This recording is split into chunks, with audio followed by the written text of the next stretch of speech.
The first thing you got to do is clean up your slabs. Now, unfortunately, I lost the footage here, but you have to clean them up real good. Get any loose bark off, dig out anything in any holes, knot holes, make sure there's nothing loose, and blow out all the debris and vacuum it out so there's nothing floating in your resin.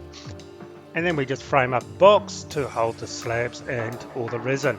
But nothing too fancy, just cut it a bit higher than what your slabs are going to be so there's no overflow, and screw it together really well. And then you've got to vacuum and clean everything continuously, just make sure everything is nice and clean. And here I am just adding the silicone to every corner, and in the end I actually did the bottom as well, so I made it sure there was no gaps or anywhere that this resin could leak out, because once it leaks out it's almost impossible to stop. And the resin I'm using here is a 2-to-1 mix, and it's a deep pour, so you can pour from 50 mils to 100 mils thick in one go, so it's perfect for this sort of stuff. And it's not cheap at all here in Australia, so I used about $180 worth of resin on this board, but I did make a few mistakes that you'll see later on.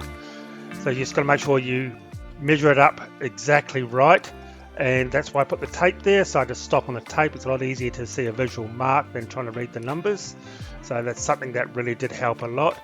And you've got to mix it exactly how they say it. So this stuff had to be mixed for 3 minutes, let it settle for a minute, and then mix it again for another minute, and then you can pour it. So you get about 3 hours pot life on this, so you've got a bit of time for pouring this, so you don't need to rush it. You can actually take your time on something this size, and just make sure you follow those instructions. When you're pouring it, it's probably best to use new pots and make sure everything's cleaned with acetone. You don't want anything contaminating it and not letting it dry properly, because if it doesn't dry, it goes into like a gel sort of a state and everything goes to crap from there. So it's best to make sure everything's clean. You can get these mixing pots a lot cheaper in bulk on eBay, like a fraction of the price of what you buy in the stores. That's what I'll be doing in the future. I didn't know how much black pigment to put in there, so I just put the same amount in each tub and just winged it a little bit, but it actually turned out alright. I might have had a little bit too much in there, but hey, it looked good at the end of the day, and you just got to mix it in really good. Now the pour started off fine. I used these weights here as a big shackle. It's quite heavy, but as you'll see later on down the track, things started to go downhill quite fast. The best thing I found is just pour it nice and slow in one place and just let the stuff flow wherever it's going to flow. This had the consistency of water, so it just seemed to find its way around the mold.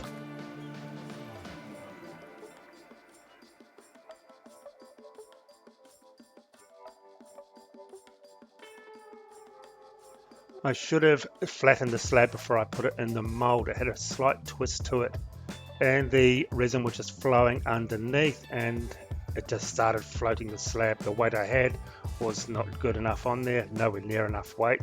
Should have used clamps or maybe a bit of hot glue or super glue just to hold it into the actual mold. And there it is floating up, and more and more resin, and I used a lot more than I actually needed to. So I used a silicone spatula just to spread this resin around. There was a lot of holes and cracks there that I needed filling, and I needed to sit sort of on top, and that just worked really well, and it just peels straight off the silicone spatula to be used again. And I got some steel tubing and had to put a bit of weight on top of that. I used some toolboxes, and I had to spend hours popping all the bubbles with a matte gas torch, but finally it was right to go. And after one day I thought, oh, I better take these pipes off. I don't want them getting set into the resin. This was only the next morning, so it was still soft, and it was actually ripping chunks of the timber out, so they had to be filled as well later on down the track. And a lot of it was actually planed off, and it really stuck there. Like, I could hardly get this off. I had to use the multi-tool to try and break the seal, but it finally came out with a bit of effort. But next time I'll definitely sitting them up on timber blocks like I did on the front too. I should have done that on the back, because they could just be planed off when I was flattening the slab. So removing it was alright. What I did do also after the fact. I should have done it before I had actually built the framing. I covered it with packing tape just for an extra layer to make sure it all came off. My biggest fear was I couldn't remove this melamine because I hear the stories that sometimes it melts and gets stuck to the actual resin. But it popped off okay. I'm glad I did put that tape there. And this was after 3 days now, and it was nice and dry and pretty solid. And that's how strong it is. It's actually pulling out the timber when I knocked those spaces off. And the back was the one I was worried about, and it came off quite easy. A little bit of effort, but it didn't stick to anything, so that tape definitely helped.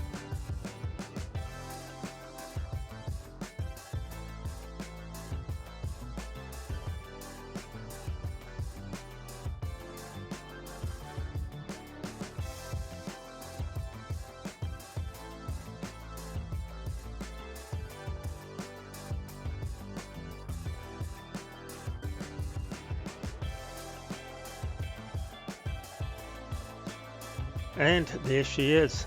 Doesn't look like much, but I can tell inside that there is a beautiful piece of timber just waiting to come out.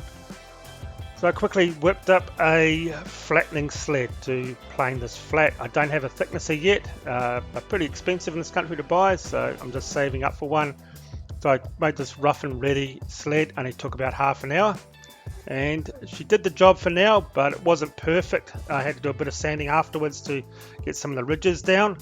And I tell you what, make sure you're wearing your safety gear, your respirator, because this makes one hell of a mess. And you've got to keep blowing it out and cleaning it out all the time. And it built up inside the router as well.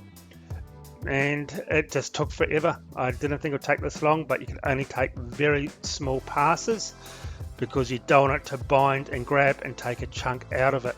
It did that in the beginning because I was trying to cut too much at once. But I was lucky because I was going to plane that out.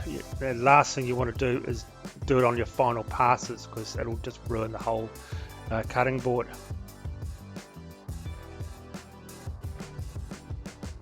And there I am making just some final passes on that, just trying to get it perfectly flat. So on the first side I flattened it and I just used a few spaces to get it pretty much level and flattened it, and then on the second side I could just flip it over and hot glue it straight down to the table. And there was even more little holes had to be filled that I exposed while I was playing it off. I did this throughout the whole sanding process, and I'd use CA glue with the activator. There's the black stuff, and it matched in perfectly with the resin. And that took a long time to do that, and it's continuously finding more. Just trimming it up to the final dimensions now. Just took off just enough that I needed because I wanted to try and keep as much space as I could on this cutting board.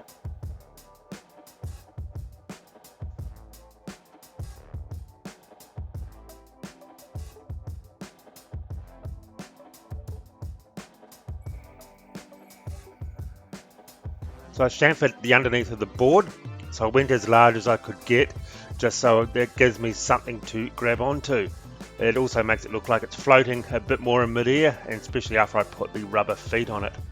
So I just crept up on it. I didn't cut the whole depth all at once because I didn't want it to tear out or it grabbing and ruining the board at the stage.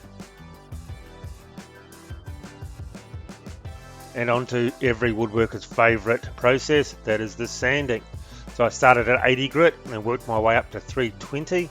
If I did this again, I'd probably go a lot higher just so the resin part of it gets a lot more of a gloss to it. And in between each coat, you've got to make sure you clean everything. I used Metho just to clean all that dust off so it doesn't get picked up in the next grit and cause pigtail swirls through it all. And onto my favourite part of any woodworking build is putting the finish on. So I use the Odie's oil here. This is the first time I ever used it. It's very expensive here in Australia. It's $85 for that small jar, but it does go a long way.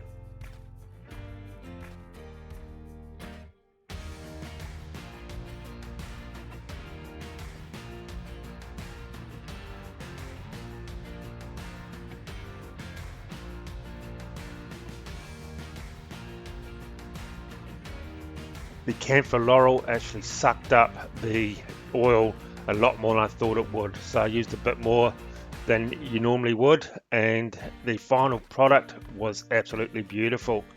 Now you just work it in with the Scotch-Brite pad. This is the white one for polishing.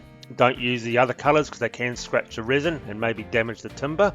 Leave it for about an hour or a bit longer and just wipe it off with a clean towel. And then after about 7 days it will be fully cured and hardened, and those colours just absolutely popped. And that's the underneath of it. I did put some white rubber feet on it just to give it a bit of grip and hold it off the bench top. And I made some coasters with the leftover resin. This is some ironbark ingrain from an old post I had. I was extremely happy the way this came out. I learned a lot. Now next time I do it, I definitely know not what to do, and I'll be able to save a bit of money and not waste so much resin. So thanks for watching, guys. Please hit that subscribe button, give it a thumbs up, get down in the comments and tell us what you thought of this project, and find me on Instagram, Facebook, and I do have a Patreon account as well if you like this sort of stuff and want to support me. So take care, and I'll see you on the next video.